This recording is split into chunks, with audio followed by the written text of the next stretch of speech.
Mga kapuso, malupit ang tadhana, pero mas malupit ang karma. Pero kung magiging totoo tayo sa mga sarili natin, ilan kaya sa atin ang magkakaroon ng pagkakamali na tulad ng letter sender natin ngayon? At dahil medyo masela ng topic natin, itatago po natin sa iba't ibang pangalan ng mga taong naging bahagi ng storya natin. Na talaga namang kakaiba. Sino ba ang nasa tama? Sino ba ang mali? At sa huli ay sino ba ang dapat isipin sa sitwasyon na ito? Dear Papa Dudut, hindi ko alam kung paano ko ipapaliwanag ang sitwasyon ko. Isa po akong single mother at ang anak ko po ay wala pang 1 taon. Kapag tinatanong ako ng mga tao kung bakit ako single mom, ay hindi ko talaga masagot ng diretso. Kung sasabihin ko ang totoo, magmumukha akong walang kwentang tao. At kung magsisinungaling naman ako, nakakapagod na. Pero ang pinakasimpleng explanation sa sitwasyon kong ito, single mom ako kasi hindi ako kasal at hindi na yata ako ikakasal sa tatay ng anak ko. Bakit? Kasi may kabit siya. Oo, Papa Dudut. Tama po ang nabasa ninyo.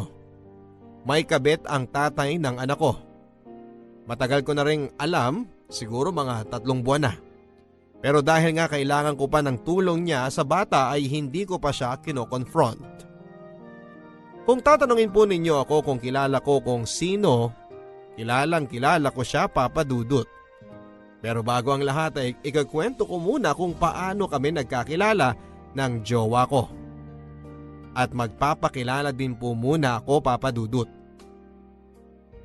Ako ay si Joyce, I am 34 years old and I work as the creative manager ng isang small-time na local brand ng cosmetics.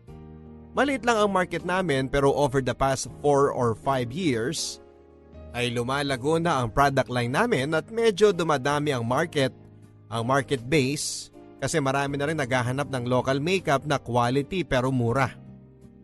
So ang pangyayari sa buhay ko ay nangyari around 18 months ago.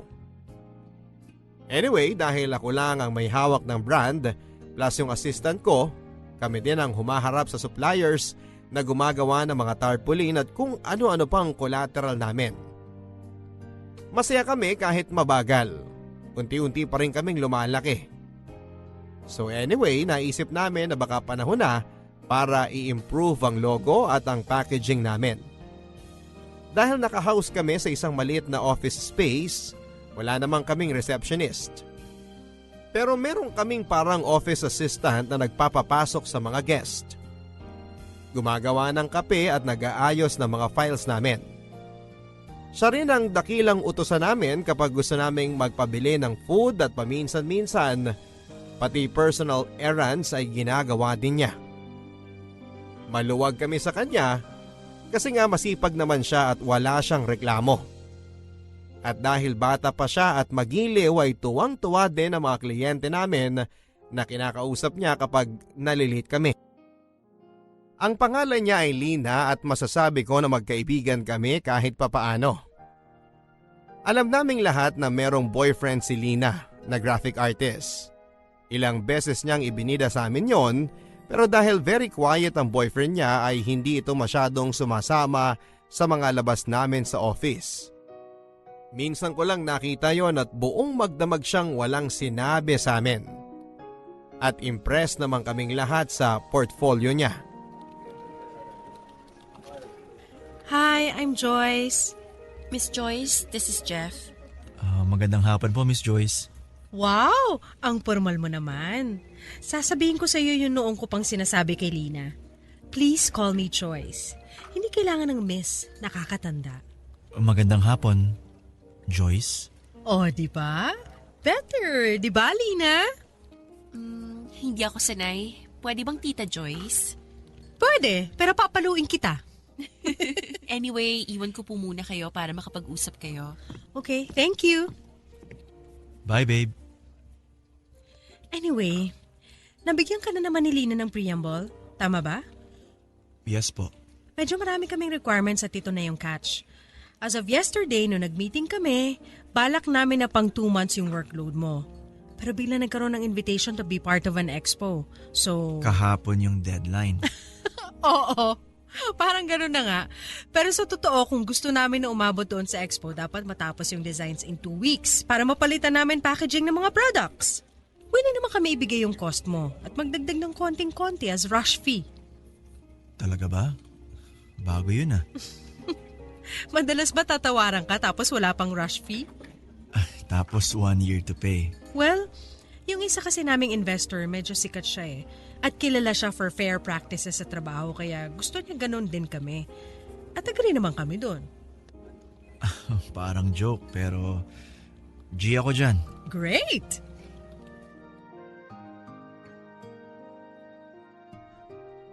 Sa unang pagkakataon ay nakita ko nang malapitan si Jeff. Sa totoo lang ay may kilig akong naramdaman dahil ang gwapo pala niya. Mapula ang labi niya at ang haba ng mga pilik mata niya. Tapos hindi payat pero hindi rin siya mataba. Ang lapad ng shoulders niya at siguro ay nagwo-workout siya kasi pwedeng ulam yung mga braso niya. Ang sarap lang. Nagulat din ako sa reaksyon ko sa kanya. Parang nagising niya ang buong katawan ko, Papa Dudut. Hindi ko inaakala na may mararamdaman akong ganon, lalo na't mas bata siya sa akin ng 5 taon at hindi naman ako mahilig sa mas bata sa akin.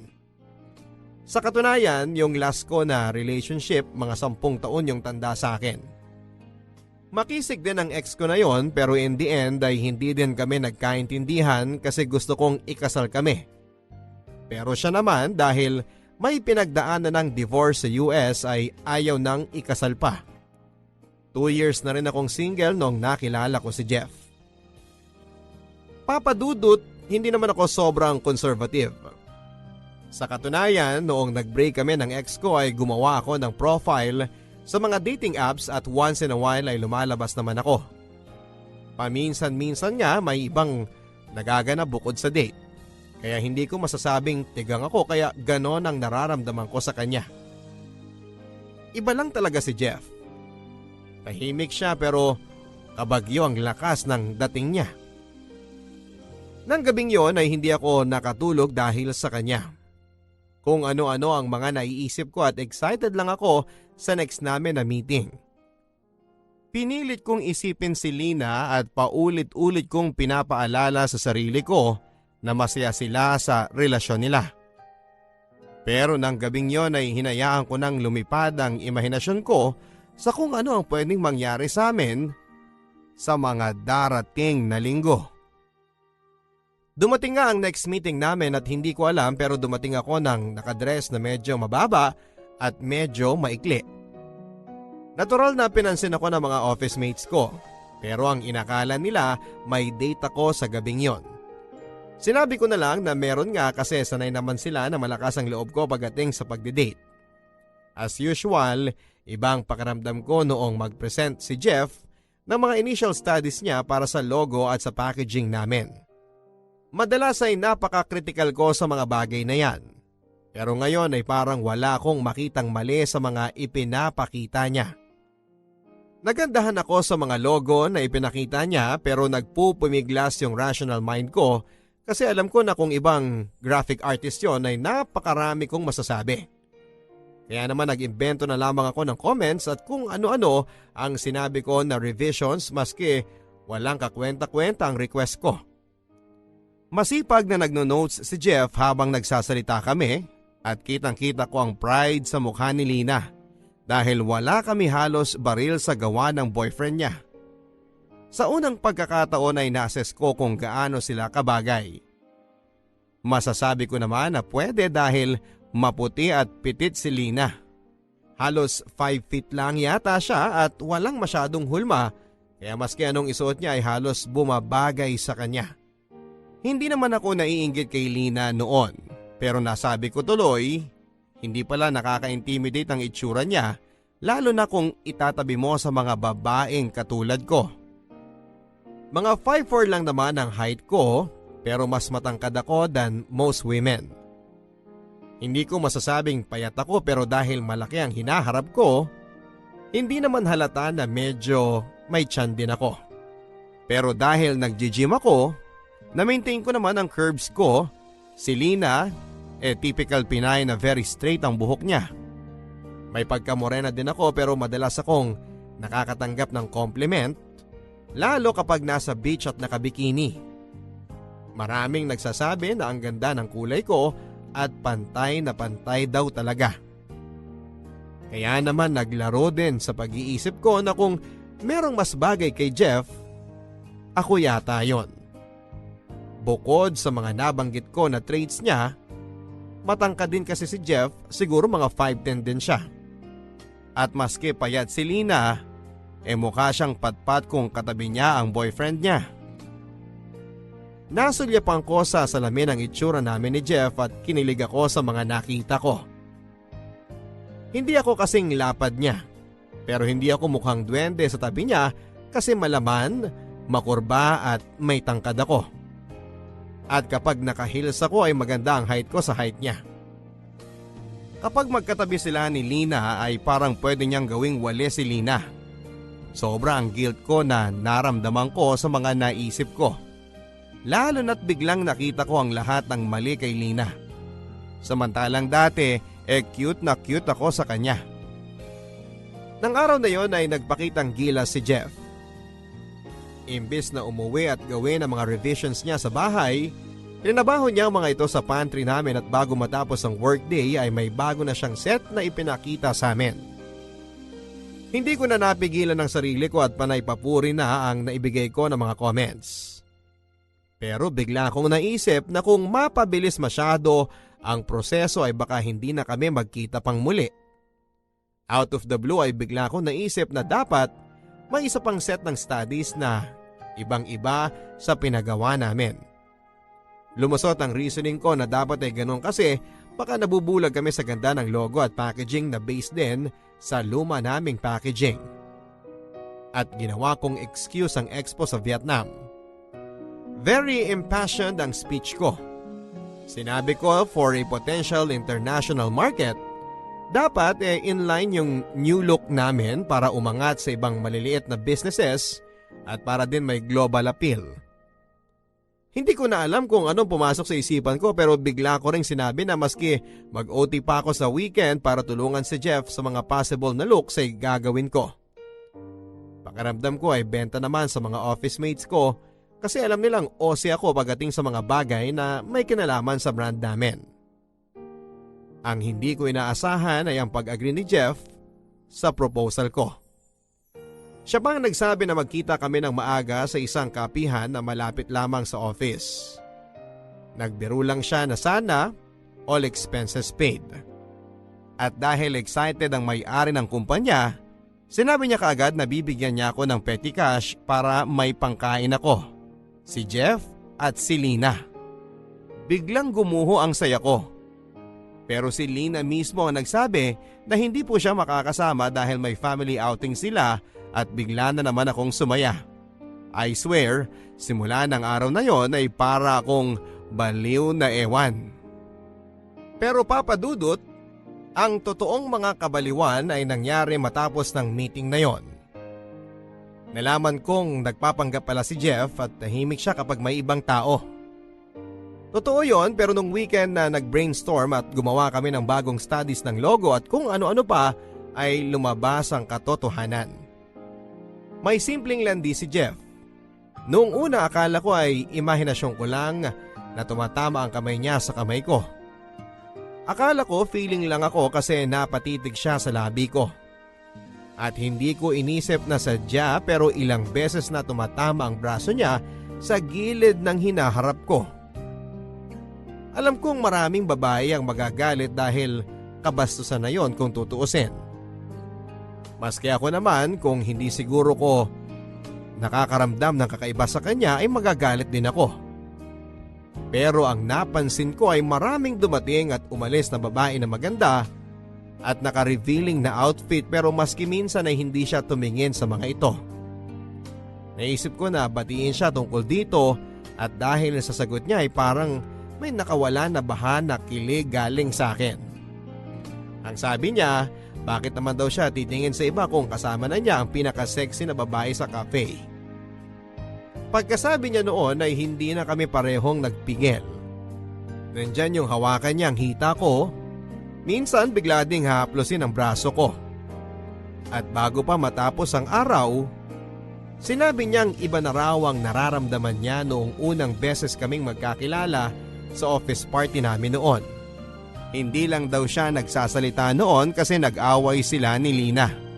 Matagal na raw silang on and off ni Lina pero sa ngayon, sila nga raw ulit. Pero sa totoo ay hindi na raw niya alam kung gusto pa niya si Lina. Mahal daw niya ito kung sa mahal. Pero hindi na raw siya kinikilig kapag kasama niya ito. Hindi na rin daw siya nakakaramdam ng init kapag magkasama sila sa kama. Kung tutuusin naman daw ay hindi siya naging ganon ka-attracted kay Lina. Kasi hindi siya mahilig sa mga payat na babae. Gusto raw niya yung mga tipong may laman, yung parang lalaban. Napalunok na lamang ako sa mga sinabi niya at maski ngayon ay hindi ko na maalala kung paanong nangyari pero sa kondo ko umuwi si Jeff ng gabi na yon. Lumabas siya saglit para kausapin si Nina at rinig na rinig ko ang pagsisinungaling niya na matutulog na raw siya. At bukas na sila ulit dapat na mag-usap. Matapos ng usapan na yon, sinalya niya ako sa pader at hinalikan at nangyari na ang lahat ng pwedeng mangyari. Pagkagising namin kinabukasan ay kumain kami, nagtrabaho at pagkatapos noon ay inulit namin ang ginawa namin ng gabing yon. Sunod na sunod ang kabalbalan ng mga ginawa namin noon.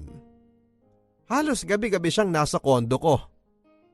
Takang-taka naman ang mga office mates ko kasi sanay sila na ako ang promotor ng mga one round bago umuwi. Sinabi ko na lang na bagong buhay na dahil nakakaramdam na ako ng kung ano-ano. Hindi ko na lang sinabi na yung nararamdaman ko ay hindi sakit kung hindi yung alam mo na papadudot. Dumating na ang panahon ng expo. Dahil alam kong walang passport si Lina, alam kong hindi siya makakasama sa expo. Kahit pa gusto sana ng may-ari ng kumpanya para matrain din siya for client serving. Normally ay gagawan ko ng paraan yon at hahanap ako ng koneksyon dahil alam ko na pwede ko namang iparush ang passport niya. Pero wala akong sinabi dahil alam ko na may passport si Jeff. Sinorpresa ko si Jeff with tickets and with an Airbnb accommodation. Nagulat siya at medyo nainis pero nung sinabi ko sa kanya na pwede naman na sabihin niya na umuwi siya sa probinsya at mahina ang signal doon para kumalma siya. Sabi ni Jeff, maski hindi na siya in love kay Lina, hindi naman daw siya nagsisinungaling dito. Sa totoo raw ay natuto lang siyang magsinungaling kay Lina dahil sa akin. Medyo na-hurt ako sa mga sinabi niya. Pero wala na akong sinabi. Narinig ko na lang na gumagawa na siya ng kwento niya kay Lina. Ibang klaseng tumbling ang ginawa ko noon para maging smooth sailing kami sa trip na yon, papadudot. Ako mismo ang nag-book ng hotel ng boss ko at ng assistant niya at ng assistant ko. Nang malapit na kaming umalis ay doon ko sinabi na first 2 nights lang kami magkakasama. Dahil niyaya ko ng high school friend ko na doon na nakabase na makitira sa kanila. Buti na lang at walang nagtanong kung sino o saan dahil wala akong masasabi. Sabay nagpaalam na rin ako sa boss ko na mag-e-extend ako ng 4 days kasi saktong 7 days ako noon. Sinigurado ko rin na malayo man, accessible pa rin ang tinitirhan namin ni Jeff dahil sa last day ng expo siya darating. Dinasalan ko lahat ng santo ng araw na yon kasi ang isa kong pagkakamali ay halos magkasunod ang alis ng flight ng mga kasama ko sa dating ng flight ni Jeff. Sobrang stress ako noon pero hindi naman sila nagpang-abot at nakaalis kami ni Jeff sa airport nang walang nakakakita sa kanya. Yun na siguro ang isa sa mga pinakamasayang trips ko sa abroad. Ang sarap na maka-holding hands in public, ang sarap na pwede ko siyang halikan at pwede kaming magkayakap ng walang kaba. Once lang siyang tinawagan ni Lina at ang sabi lang niya, napakahina talaga ng signal sa Sorsogon. Hindi ko alam kung bakit pero tawang-tawa kami sa joke na yon. Kahit alam naming niloloko namin si Lina. 3 days lang din si Jeff doon para hindi naman halata na pareho kaming wala sa parehong mga araw. Pero nang last day niya doon, nagulat at natuwa ako sa mga sinabi niya. Baby cute, Yes, baby Pogi.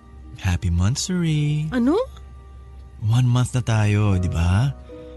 Inuwi mo ako sa condo mo tapos binihag mo ko. Wow, ako talaga yun ng bihag. Ang lagay pala ako? Ay, hindi ba? Ikaw kaya yung flirt ng flirt sa akin.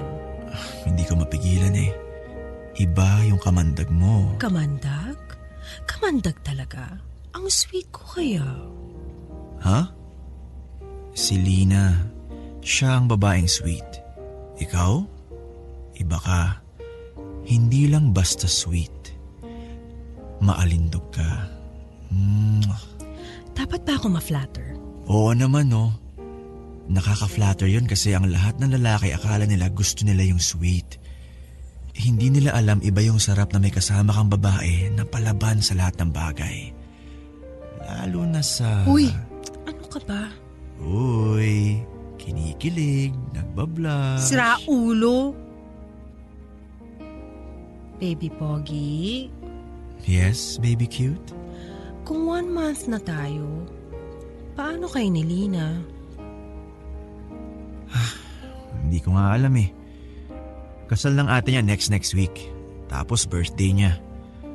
Ayoko naman makipag-break sa kanya nang may okasyon. Basta, promise ko sa'yo gagawin ko ng paraan. Magugulat ka na lang isang araw. Ikaw na yung sinusundo ko sa office niyo. Baliw. Siyempre, hindi pwede yun pag tayo na. Ayoko naman makagawa ng gulo, no? Ay, basta. Bahala na. Wala akong pakialam sa kanila. Pero seryoso ka? You'll make an honest woman out of me?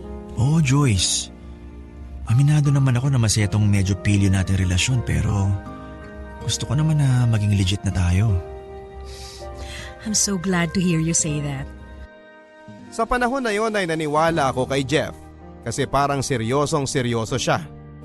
Pero aaminin ko na sa bawat araw na nakikita ko si Lina, may guilt akong nararamdaman. Nakakalimutan ko lang to kapag dumarating na si Jeff sa kondo ko na minsan pa sobrang late kasi hinahatid pa niya si Lina. Pero ang mahalaga, magsasama na naman kaming dalawa. Nalaman ko lang na hindi na rin masyadong naitatago ni Jeff ang sitwasyon nang nag-open up na si Lina. Nang minsan akong napasabay sa kanila ng assistant ko. Akala ko kung ano lang ang pinag-uusapan nila, kaya ako pa ang nagtanong in the spirit of pagpapanggap. Anong usapan niyo dito? O Lina, bakit parang galing ka sa iyak? Ay nako, Miss Joyce. Usapang puso. Si Jeff kasi eh. Jeff? Oh, your boyfriend. Oo. Naalala niyo siya? Oo naman. Grabe ka naman. Anong problema? Sabi ko sa kanya, malamang may babae yun. Ha? Bakit? Paano mo nasabi? Nagbago na po kasi siya. Cold na siya minsan.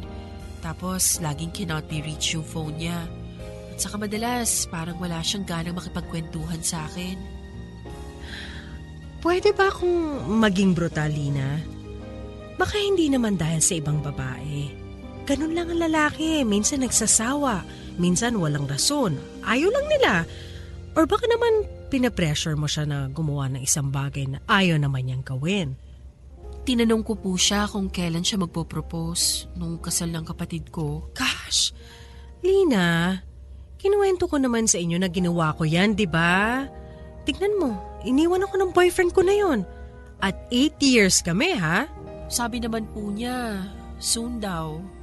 Pero ganyan siya sa akin. Kaya nga, naniniwala ka naman. Ay nako. Hindi ko alam kung ano ang gagawin ko matapos kong marinig yon, Papa Dudut. Para akong sinaksak diretso sa puso. At dahil diretso naman ako magsalita, Yung mismong gabing yon ay kinausap ko si Jeff at sa unang pagkakataon ay nag-away kami. Hindi daw niya maintindihan kung bakit hindi ako makapaghintay. 5 years na raw sila ni Lina kung tutuusin at natural lang naman daw na medyo mahirapan siyang makipaghiwalay.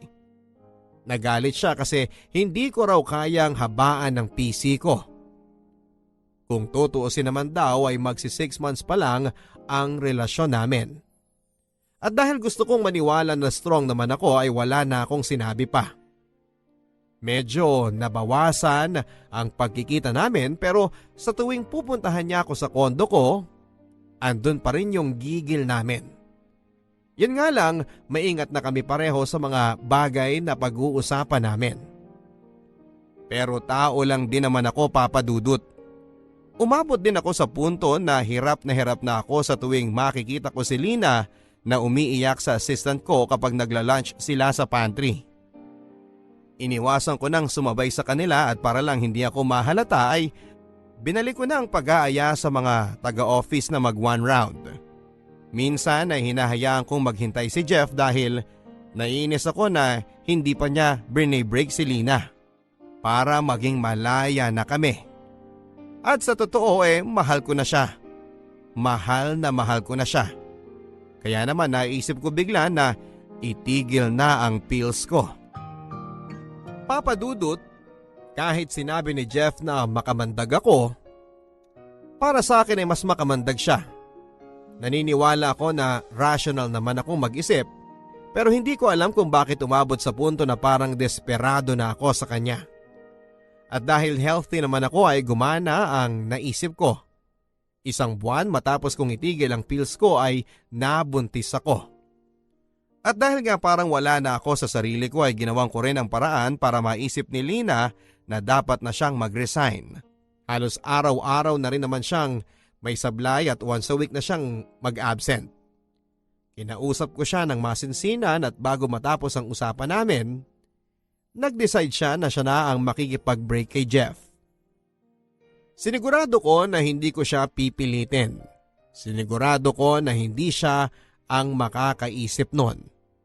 At sinigurado ko na maisip din niyang magpahinga muna. Na siguro ay umuwi muna siya sa probinsya. Hindi nga nagtagal at sinabi sa akin ni Jeff na wala na nga raw sila.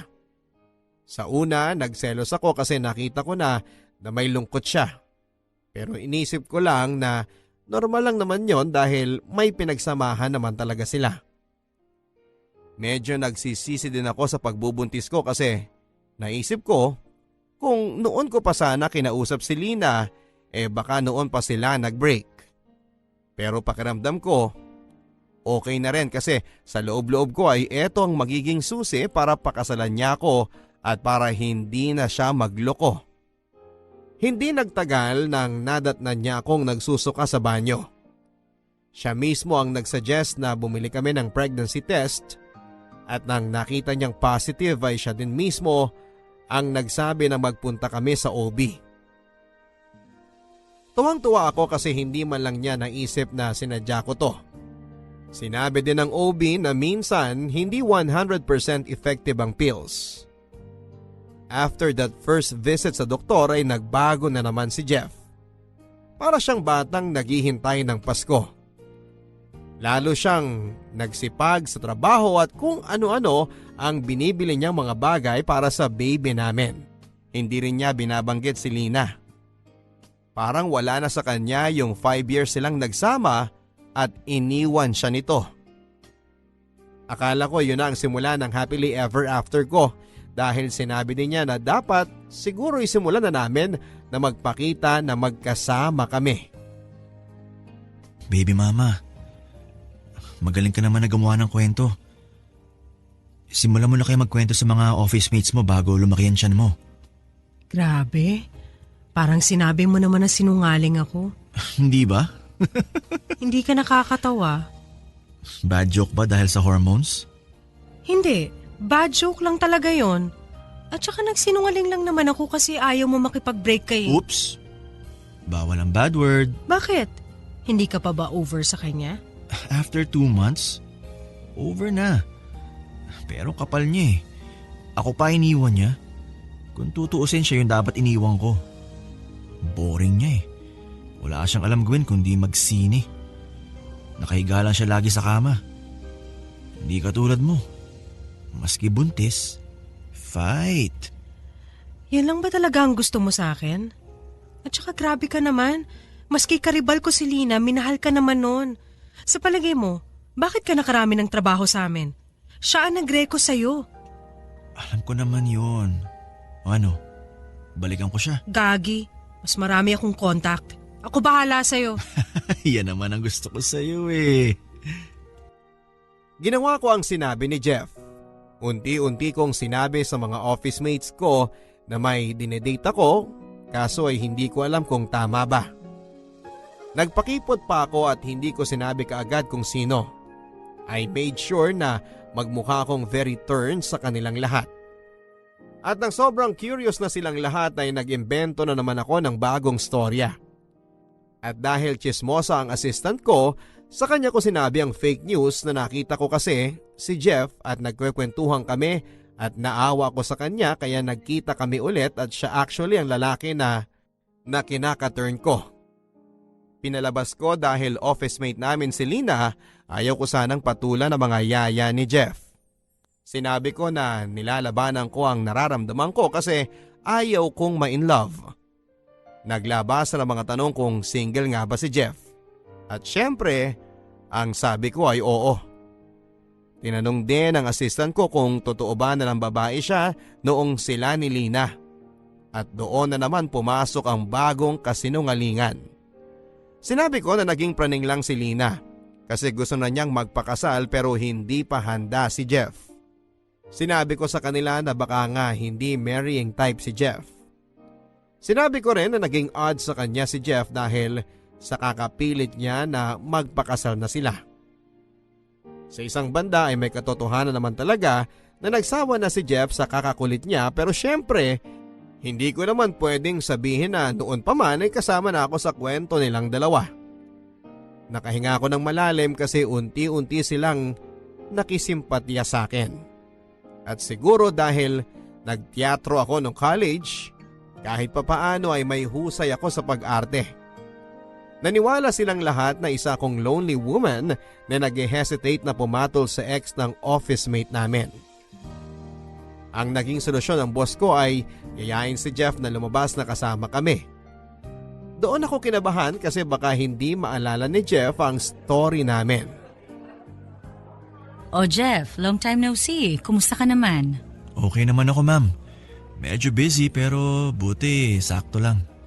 Hindi pa tapos sa pinagdadaanan eh. Nako, pinagdadaanan? Kay Lina?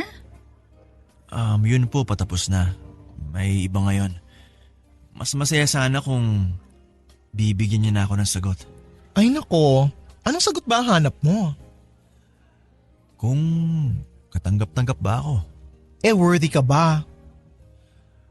Siguro hindi pa sa ngayon pero pwede ko namang gawa ng paraan, di ba?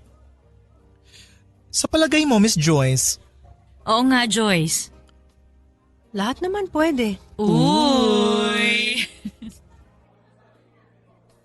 Hindi ko alam pero bakit medyo kinabahan ako ng gabing yon. Nakalimutan ko na may pangil din nga pala si Jeff at kaya din niyang magpanggap. Hindi ko alam kung bakit pero napaisip ako kung may ibang pakay ba si Jeff kaya niya ako nilandi noon. Nakita ba niya kung gaano ko siya kagusto? Pero matapos noon ay naging masaya kami ni Jeff at siguro dahil kami na talaga. Well, hindi sobrang saya kasi natural naman na may pagdaanan kaming pag-aaway. Pero nakakalampas naman kami sa mga pagsubok. Paminsan nababanggit ko ang kasal pero never kong pinilit yon. Maski siya mismo ang nag-promise na magpapakasal kami ay parang hindi pa niya ginagawa ng paraan. Medyo nagparamdam na nga ako nang nag-order ako ng Certificate of No Marriage online. At iniwan ko sa kung saang makikita niya at hindi niya ito pinansin. Nabanggit ko rin na kung hindi man kami magpakasal ng bongga ay pwede namang sa huwes. Ngumiti lang siya. Sinabi niya sa akin na baka pwedeng magsama muna kami maski walang kasal. Pipirmahan naman daw niya yung birth certificate ng bata. Ang sabi ko ay okay din sa akin para naman may katulong ako sa bata. Pero maski ganun pa man, hindi pa rin siya lumipat sa kondo ko. Ang sabi niya ay hindi pa raw siya handa na iwan yung space na tinirhan niya for the past 10 years at saka may ilang buwan pa raw siya bago mag-expire ng kontrata at gusto raw niyang gamitin ang deposito niya. Ako naman ay hindi ko siya pinilit. Alam ko naman na ayaw ng lalaki na pinipilit sila. Lalo na siya. Napansin ko na madalas ay gusto niya na kapag sinabi na niya, yun na yun. Ayaw niya ng marami pang hanash. Inisip ko na lang na bilang respeto ay hahayaan ko muna siya. Madalas din kaming lumalabas para mamili ng mga baby stuff. Babanggitin ko lang ngayon pero hindi naman masama ang loob ko ha. Madalas mas malaki pa ang ambag ko sa mga bagay na siya ang pumipili. At dahil freelancer siya, madalas ay late ang sweldo niya sa mga kliyente niya at madalas din na tumatawad pa sa kanya. Naiintindihan ko naman yon pero minsan ay sumasama ang loob niya kapag mas mura ang bagay na pinipili ko. Sinasabi niya na ayaw ko raw bumili ng best para sa bata. Sa mga pagkakataon na yon ay parang hindi ko siya makilala dahil para din siyang batang nagtatampo sa akin. May mga pagkakataon na hindi niya siguro alam pero nakakasakit na siya ng damdamin kapag sinasabi niya na baka hindi ako maging maayos na nanay dahil lang ayaw kong bumili ng crib na worth 30,000 pesos. Nagiging practical lang naman ako. At minsan naman ay bumibili ako ng bath soap na organic at sinasabi naman niya na wala pa naman yung bata. Sinasanay ko na sa mga kaartihan na baka hindi ko naman kayang isustain. Para siyang sala sa init at sala sa lamig. Dahil gusto ko na ng masaya lang ang pagbubuntis ko ay hindi ko na lang siya pinapansin. O kaya naman ay pinapaliwanag ko na lang sa kanya na maski nakasimangot siya ng todo sa akin. Pero maski ganun pa man ay sobrang saya ko pa rin sa mga panahon na sweet siya. Hindi pa rin niya nakakalimutan na ipalala sa akin na sexy ako. May gigil pa rin ang paghalik niya sa akin. Lagi din siyang may dalang pagkain para sa akin galing sa mga meeting niya o mga kung ano-ano na bigay sa kanya ng mga kliyente niya. Sa kasamaang palad ay kinailangan ko na namang magdagdag ng kasinungalingan. Sinabi ko sa office na kami na nga ni Jeff at sa hindi sinasadyang pagkakataon ay nabuntis niya ako. Sinabi ko rin na baka premature yung bata maski kung tutuusin ay sakto sa buwan nito. As usual ay naniwala at naging sympathetic ang mga tao sa akin.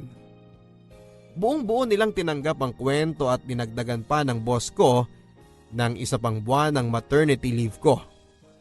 At dahil sa sobrang guilt ay nangako na lang ako sa kanya na habang wala ako ay magre-research ako dahil baka pwede kaming mag-expand at magkaroon ng baby products.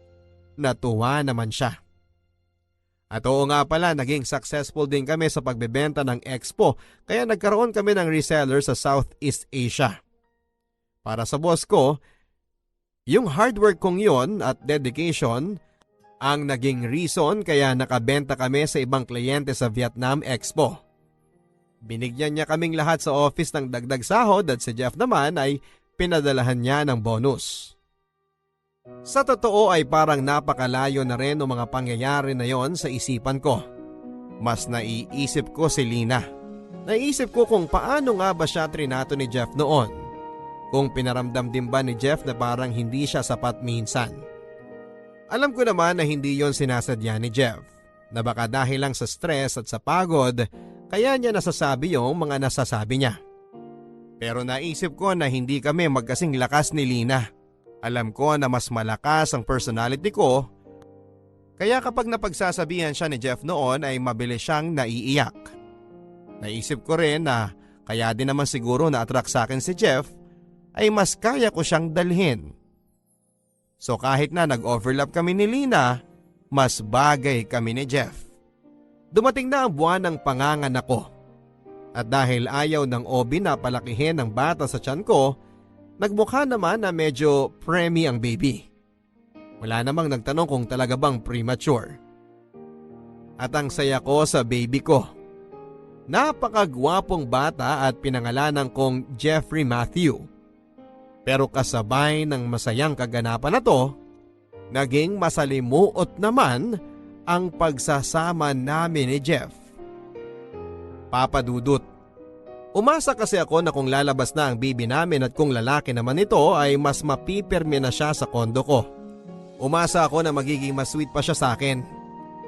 Parang noong bago pa lamang kami. Imbes ay naging mas mailap pa siya. Hindi pa rin siya lumipat sa kondo ko katulad ng pangako niya at maski minsan ay hindi niya nabanggit ang pagpapakasal. Una akong kinabahan nang bumisita siya ng late na amoy pabango ng babae. Alam na alam ko yung amoy na yon kasi yon ang pinakamahal sa mga pabango namin dahil oil-based yon. Hindi ko alam ang mararamdaman ko kaya tinanong ko sa kanya kaagad kung bakit yon ang amoy niya. Sinabi niya kasi na nagyoyosi yung kliyente niya at sinabi niya na may baby na nga siya. At ang sabi raw nito ay mag-spray na lang siya ng pabango.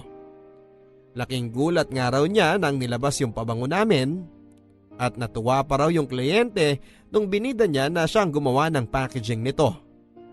Tumango lang ako habang nagkikwento siya. Bumalik sa alaala ko na hindi lang ako ang magaling magsinungaling. Sa mga sumunod na araw ay lalo akong nakaramdam ng kakaiba. May mga gabi na nagsasabi siya na dadaan siya para tulungan ako sa bata pero hindi na lang siya darating kasi raw ay nakatulog siya sa bahay niya. Kapag pinapaalala ko naman na pwede naman siyang lumipat, kung ano-anong excuse naman ang ibinibigay niya. Napansin ko na madalas na cannot be reached ang telepono niya. Lalo na pagkatapos niya akong tawagan para mag-cancel o magsabi na nakauwi na siya. Naalala ko na gano'n ang modus niya kay Lina. Tatawagan niya si Lina noon habang andun siya sa bahay ko tapos pagkatapos ng usapan nila, papatayin niya ang telepono. Naisip ko bigla na malamang ay may mga pagkakataon na tumatawag din si Lina sa kanya para lang maglambing pa ng konti o dahil may nakalimutan na ibilin. Tapos malulungkot o maiinis ito siguro dahil nakapatay na ang telepono ni Jeff. Hindi ko na napigilan ang pag-iyak ko nang sinabi niya na uuwi siya ng probinsya at mahina ang signal sa Sorsogon. Nakita niya siguro yung lungkot at duda sa mukha ko. Kaya bigla siyang kumabig at sinabi niya na totoo raw ang sinasabi niya. Nung weekend na yon ay tinutukan ko ang social media accounts niya for any sign na may iba siyang kasama. Pero masking isang tag na photo ay walang lumabas. Naisip ko na siguro nga ay nasa Sorsogon siya. Kasi wala namang internet sa bayan nila doon. Pero hindi ko alam kung bakit ako napadpad sa account ni Lina. Nasa Palawan si Lina. Sa post niya ay sinabi niya na mahina ang signal doon. At sinabi din niya na pwede ang second chances sa kanya pero dapat ay ayusin muna ng mga taong involved ang mga buhay nila.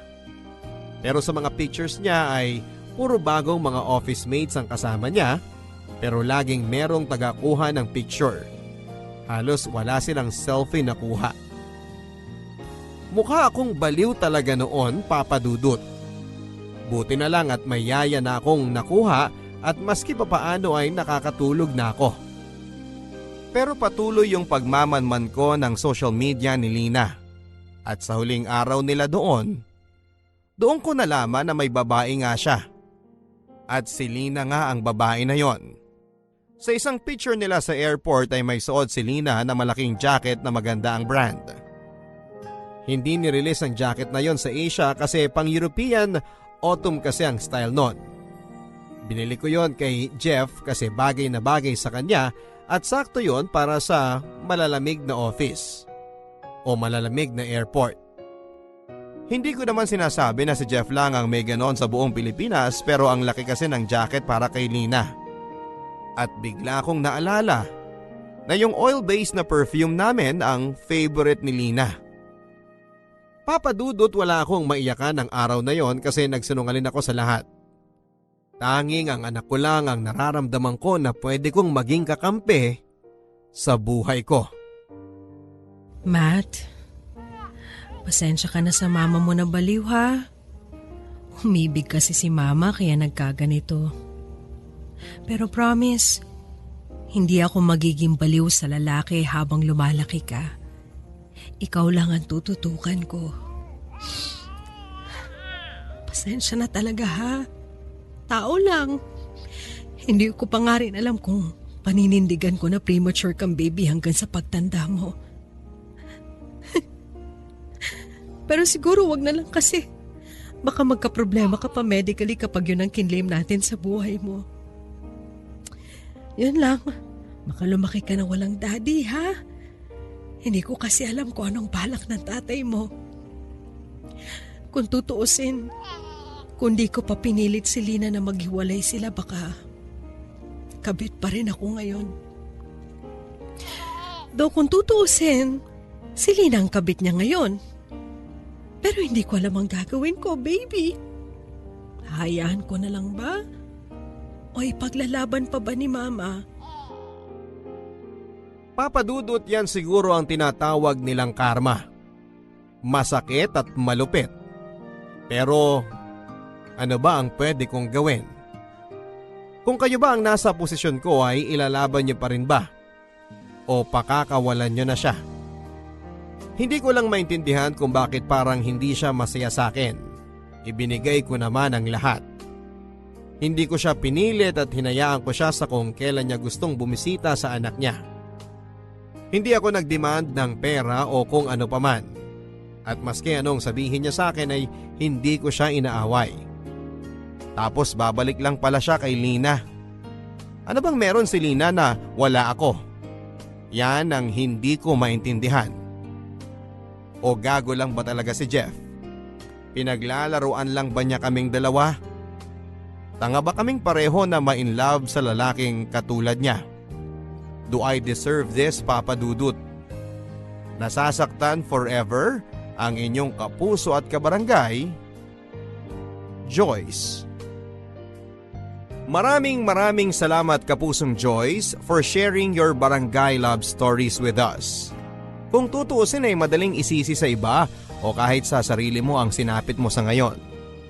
Pero sa tingin mo makakabuti ba ito sa'yo? O lalo mo lang pahihirapan ang sarili mo para makamove on sa kasalukuyang panahon? Nangyari na ang hindi dapat mangyari sa mga buhay ninyo na nakaapekto sa pagkatao mo at sa buhay nila. Ang gagawin mo ngayon, yakapin mo at tanggapin ang sitwasyon mo. Alagaan at mahalin mo ang sarili at anak mo na biyaya sa iyo ng langit. Bakit mo ipipilit ang sarili mo sa isang taong hindi naman deserving sa iyo? Matapos mong ibigay ang lahat, samantalang may anak ka pa na mas deserving sa time and love mo. Matatagpuan ang forever happiness, hindi lang sa kapareha, kundi maging sa sarili at sa iyong anak. Hanggang sa muli mga kapuso, ako po si Papa Dudut sa mga kwento ng pag-ibig, buhay at pag-asa dito sa Barangay Love Stories. Forever. Forever! Forever.